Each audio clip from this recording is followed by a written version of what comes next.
হুমকি দিলে কেন মন্ত্রী তুমি জবাব দাও? এই যাদবপুরকে দখল করার হুমকি কেন মমতা ব্যানার্জি জবাব চাই, জবাব দাও। এই 1 মিনিটে যাদবপুর দখলের হুমকি কেন শিক্ষামন্ত্রী জবাব দাও।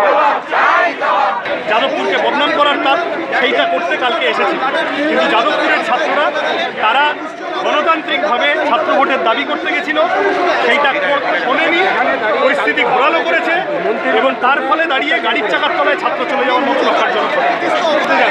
শিক্ষামন্ত্রী যে কোনো শিক্ষালয়ে যেতে পারে, প্রোভাইডেড শিক্ষামন্ত্রীকে ছাত্রদের কথা শুনতে হবে। উনি শিক্ষামন্ত্রী, শিক্ষাক্ষেত্রে সব থেকে বড় স্টেক হোল্ডার ছাত্ররা। রাত্র বসু আশায় কোনো সমস্যা নেই, কারণ কোনোদিন নেই। যাদবপুরে টিএমসিপির ইউনিট রমরমিয়ে চলে, ইউনিভার্সিটি অন্য কলেজে এসএফআই এর ইউনিট চলতে দেওয়া হয়, কিন্তু যাদবপুরে টিএমসিপিটা আছে। আসুন, উনি ছাত্রদের কথা শুনতে হবে, ছাত্ররা কি বলতে চাইছে সেটা বুঝতে হবে, ফিল করতে হবে।